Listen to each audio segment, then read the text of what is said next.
How's it going, everybody? Welcome back to Set 6, and today we've got a couple more interviews. We've got a couple more Final Fantasy VII Rebirth interviews, and this time we've got Yoshinori Kitase and Naoki Hamaguchi, the producer and director respectively. So we're going to jump straight into these interviews. There's been some pretty interesting things said. I'll make sure that the links to the interviews are in the description of the video, so you can go and check them out if you want. You'll have to translate them because one of them's in Spanish, one of them's in Italian. The Italian interview comes from everyi.it. And the Spanish interview comes from Hobby Consolas, who we've covered videos from them in the past regarding Final Fantasy XVI, I think it was. So we're going to dive into them, we're going to have a look at what's been said, and we're going to speculate a little bit, maybe. We'll see. Don't forget, drop a like on the video, subscribe for future content. We've had loads of new subscribers over the last couple of weeks, so welcome to everyone that's new. And yeah, massive thank you to everybody. If you're not subscribed, join the party, hit the sub button, but let's crack on with this video. So, I think we'll start off with the everyi.it interview, and yeah, it's got a lot of the same stuff. I'm not going to cover every single question in it. Like I say, the link will be in the description, so you can go and read this for yourself if you want to. But for the most part, I'm just going to cover anything new, anything interesting, anything that suggests things. You know how I do this. You've watched a few of these before, I'm sure. But Kitase starts off talking about what is the conceptual core of the project. So what is the heart of Final Fantasy VII, essentially? What's right there in the centre of it? And Kitase says that the heart and philosophy of Rebirth's narratives are the same as Final Fantasy VII Remake. On the one hand, we wanted to remain faithful to the original story, and on the other, we wanted to tell it in a way that we could define as more modern and more current. We added new elements, and at the same time, we preserved the original thematic cores, while changing them slightly so as to give them a new direction.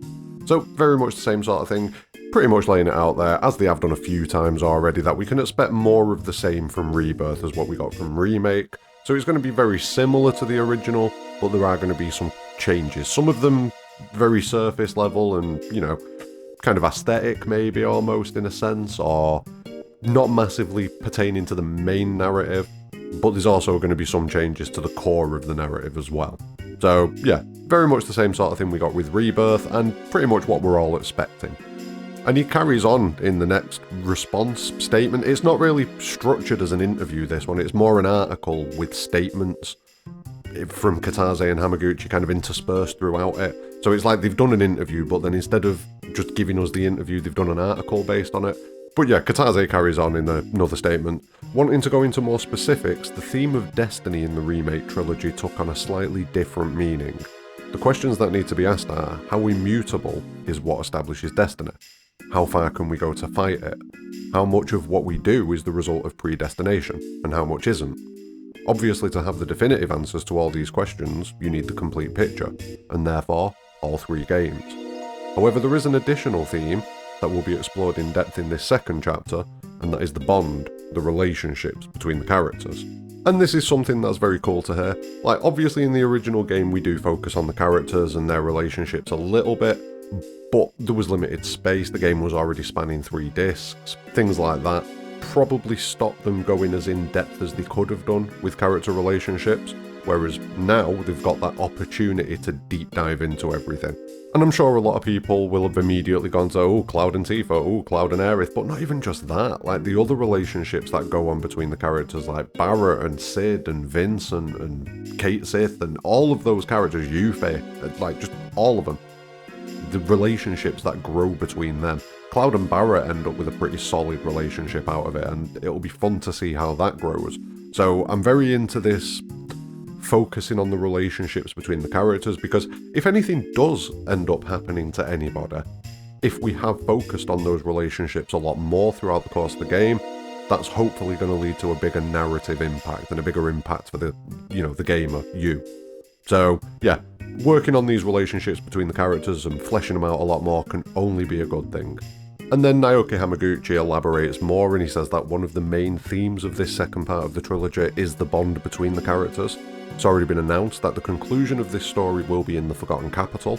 Anyone who played the original knows what Aerith's fate is. They know what awaits her, what will happen to her. Obviously I won't reveal what will happen in Rebirth, but I want to underline how important the need to create bonds is in the game. Bonds between Cloud and Aerith, and between all the other party members. We focused a lot on how the characters evolve throughout the game, not only during the main quest, but also in the side missions in which they develop their relationships. It is no coincidence that the synergy mechanic has also been introduced into the combat system, which symbolises how much these characters know each other. Narration and gameplay therefore mix within the framework of a game's design that tries to be as coherent as possible, and it all works together to achieve one final goal, to generate a huge emotional shock in the player when we finally find out what happens to Aerith. So this has happened a few times recently where they're kind of teasing like, oh, what's going to happen to Aerith, eh? What's going to happen? And I don't know which way it's going to go. I don't know if it's going to end up being that she ends up safe. I don't know if it's going to be that she still dies. I don't know if it's going to be that somebody else dies. I don't know if it's going to be that she still dies but it happens differently. I just don't know. I genuinely just don't know. They're doing something. Something's not going to be the same. It's not going to be exactly the same. It's going to change. But it doesn't necessarily mean that it's not going to be Aerith. And it doesn't necessarily mean that it's going to be anybody else. So, yeah. I think the only thing that we can take from this, the fact that they keep on digging at it, and there's more later, don't worry, but the fact that they keep on pointing it out, it just suggests to me that it's at the very least going to change. Might still happen, but it is going to change. Also, I'm pretty fucking ill today, so I apologise if I sound like shit. I know I probably sound like shit most of the time, but it is probably extra shit, so I apologise. But yeah, Hamaguchi continues a few moments later talking more about the relationships and the bonds between the characters when he says, "A scene that I believe will be a vehicle of great emotion is the date at the Gold Saucer. I'm not just referring to the gondola sequence with Aerith and the conversation between her and Cloud, but to all the previous phases that lead to that specific moment. This reworking is conceptually similar to that of the Honeybee Inn present in Final Fantasy VII Remake. We recreated the scene to make it more modern. Every part of it will be memorable, and we put all effort into making that happen." So, again, making a big point about this bond between Cloud and Aerith. So, they keep saying some things, like, oh, is it going to be different? And like they're being very coy about answering questions that make me think it's not going to happen. But then when they're focusing on pushing this bond between Cloud and Aerith as much as they can, that makes me think it is going to happen. Because you're going to push the bond to break the bond. That's the point. You know, that was the point in the original, at least. So it keeps making me think that this is going to happen. And I keep needing to remind myself that this is the unknown journey. So it's not necessarily going to happen. I don't know. They're playing with us. They're messing with our souls. They're messing with our hearts. And I can't deal with it. But either way, confirm that the date scene at the Gold Saucer is going to be a big thing. It seems like you're only going to get the one option, possibly. Because, you know, it says that he's referring to the gondola sequence with Aerith. Doesn't mention anything about the others, just mentions that one. So maybe they've taken the player choice out of that a little bit. Maybe you can come back here later on with other characters and just go in, rather than having to meet a load of prerequisites, you know, like the relationship scores in the original game. It was whoever had a certain relationship score, wasn't it? Whoever had the highest relationship score. Whereas now, you may be able to just go in with anyone at any point, but the main story date would be the Aerith and Cloud one. That's what it suggests, maybe, but then again, maybe they're just not talking about everything. So yeah, we might still have the player choice for the date mechanics. We'll see. We'll have to wait and see. Now, the next interesting thing that Hamaguchi says is that many of the so-called secondary characters will have more space in the game. This is the case for Priscilla from Under Junon, and those characters who in the 1997 version, the OG, didn't have any great personality or a central role, will have greater importance here. So we're going to see a lot of characters that were kind of blink and you miss them kind of characters in the OG are going to step up a little bit more. And he goes on to elaborate that another character whose role has been expanded in Rebirth is Dio, the handler of the Gold Saucer. He's much more in the main story now and is a really great character. And it does make sense. Dio's quite involved in the main story in the OG at a certain point, but he just kind of, he pops in, oh yeah, I'm here to do this, like, yep, there's a keystone, see ya, and then disappears. Do you know what I mean? He pops up, does his thing, and then buggers off. So it makes sense that he would be much more involved, because, you know, it's Dio is massively flamboyant, and he runs the Gold Saucer. Of course he's going to be constantly popping up anytime we're near the Gold Saucer. So, yeah, that makes sense to me, and I'm looking forward to that. More Gold Saucer fun times, always up for it. Now, the next one's pretty weird. Hamaguchi says that he can't give an exact percentage of additions and elements taken from the original. So he can't give an exact percentage of how much of the game is new and how much of it is the OG. Otherwise, fans might get the wrong idea.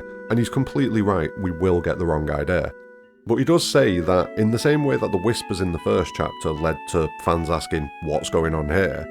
In Rebirth it will be Zack who's very important. Following his story will be fundamental until the end of the second part of the trilogy. Interesting. Zack's story and the way in which he will be involved in the plot could give you a clue. An idea of how everything will evolve in the third part of the trilogy. So there's a couple of fun things to pull out of this one.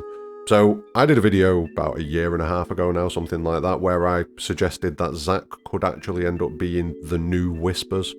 You know what I mean? He would play the role of the Whispers going forwards in Final Fantasy VII Rebirth. Maybe not necessarily as a Whisper, but he would be that person trying to protect fate and destiny potentially, whether or not it's the planet that's kind of requested that he do it, or he's just doing it off his own back and it just pans out that way.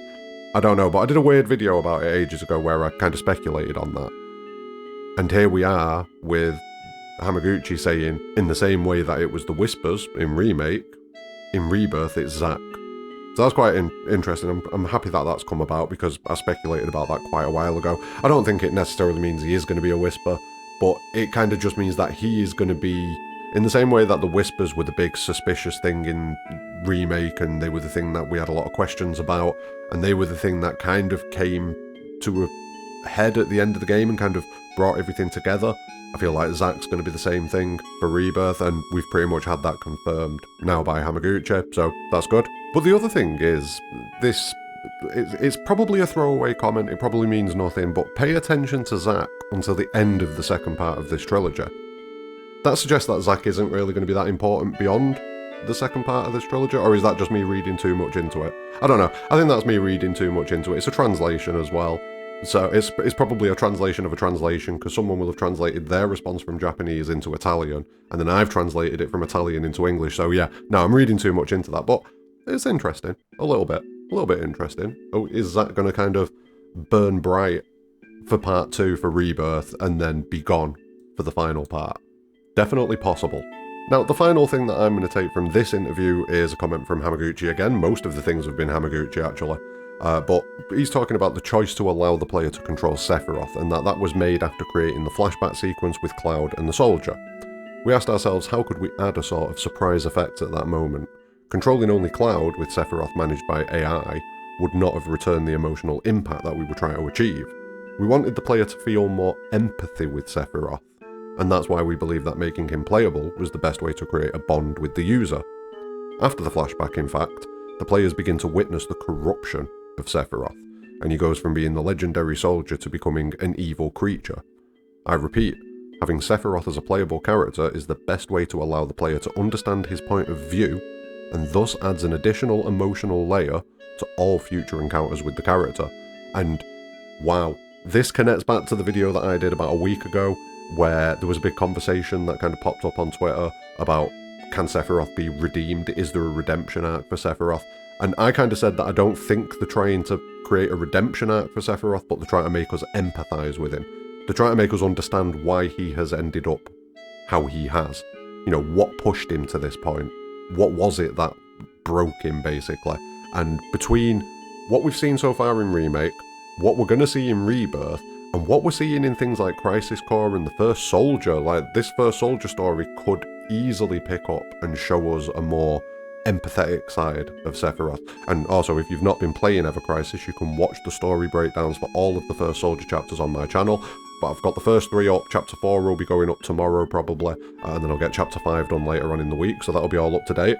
But yeah, they're definitely trying to make us feel more for Sephiroth, and if you want more on that, go check out my video from the other day where I talk about whether or not Sephiroth can be redeemed. I do think it's possible. I don't think I'd like it, but I do think it's possible.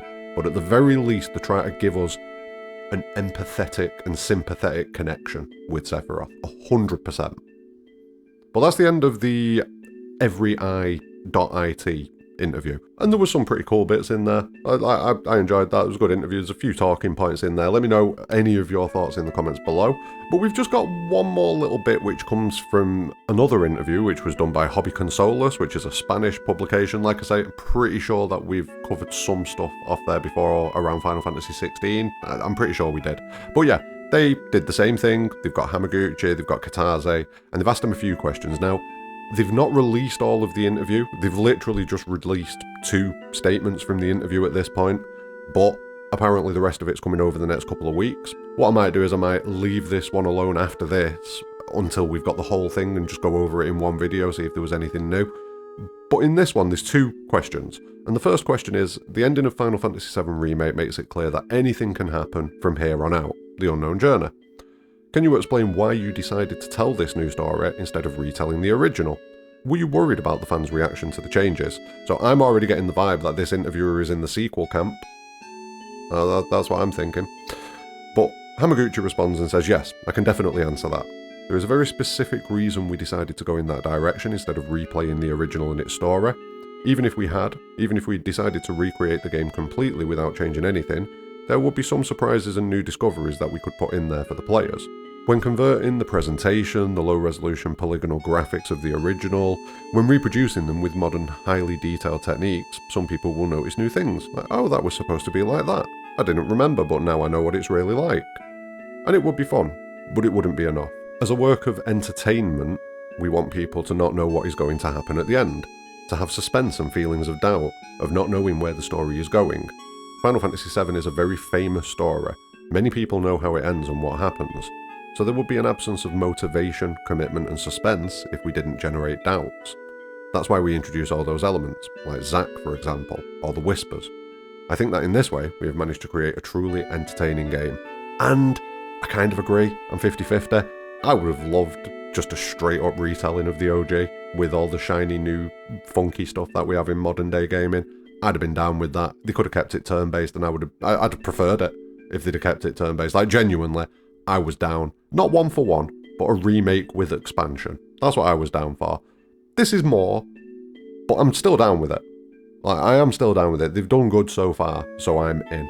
And yeah, 100%, if they are looking to create suspense, then yeah, you couldn't release the same game, because everyone who played the original game knows what's going to happen.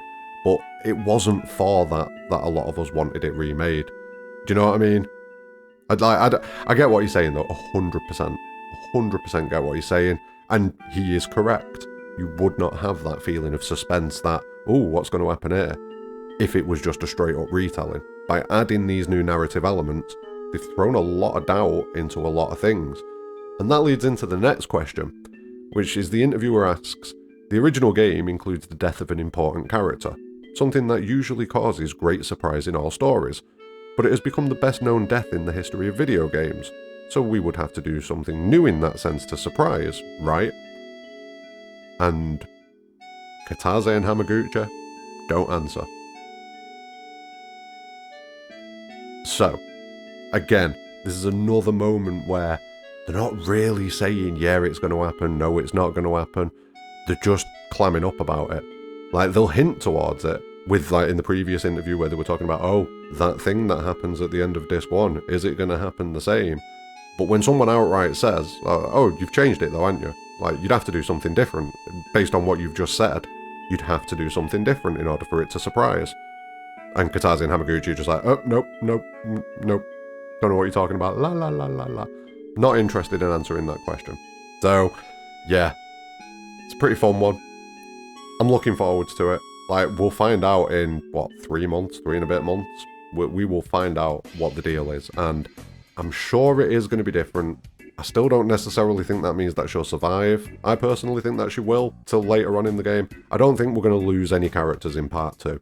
Like, I genuinely don't. I think we might lose, well, except for Cloud. I think we might lose Cloud. But other than that, I don't think we'll lose other people. And this is what I mean. We've seen these shots of Cloud potentially being corrupted. We've seen Sephiroth kind of getting into Cloud a lot more. And a lot of people are thinking that that means that Cloud's going to do the deed this time. So, like, in the original game, he goes to do it, stops, like, unfucks himself and doesn't do it. And then Sephiroth drops out of the sky and does it. A lot of people are thinking that because Cloud's more corrupted, he's going to actually do it this time. I don't think you can do that. Cloud becomes irredeemable as a character at that point then, pretty much. So, to himself. Do you know what I mean? It'd just break him completely. He'd be done. So, I don't think they'd do that. It's starting to look like, to me at least, and to a lot of other people as well, and it has done for quite a while, that rather than losing Aerith, we're going to lose Cloud. That's what it's looking like. Or at least there's going to be the big possibility of losing Cloud. And I don't think he's going to die. I think he's just going to go off with Sephiroth. I think he is going to become that puppet that Sephiroth was trying to turn him into in the original game. And that would change things going forwards a hell of a lot. It'd probably put Aerith in the position of being the lead character at that point, unless Zack hooks up with the party and he ends up taking the position. Because it would literally just be switching in the same character pretty much. Cloud and Zack, they're very similar. Like, there's some nuances in the combat, but on the whole, very similar. Cloud stronger, obviously. Fight me about it. But they're very similar as characters. So it would make sense to just drop Zack in. The gameplay doesn't change. The gameplay experience stays as it was. But the narrative changes massively. Anyway, that's going to be enough for this one. Let me know what you're thinking about in the comments below. There's been a lot of interesting stuff there, but the big things that they seem to be driving into are relationships between the characters, the importance of Zack in the storyline and the mysteries that he may unlock, and then finally, what is going to happen with Aerith at the Forgotten Capital. They're the three things that they're really driving home in these interviews from what we can see so far. Like I say, we've got more of the Hobby Consolers one to come. We'll keep an eye out for that. But yeah, I'll make sure that the links to these interviews are in the description so you can go and check them out if you want. But that's about it. So yeah, thanks very much. Leave your thoughts in the comments below. Let me know what you think about any of these interviews, any of the comments that have been made. Speculate wildly about Rebirth. That's what we all do here. We just speculate. While you're leaving a comment, hit the like button and subscribe for future content. Like I say, we've got loads more coming up over the next few months. The next few months are going to be crazy. But more importantly than all of that, have a great day.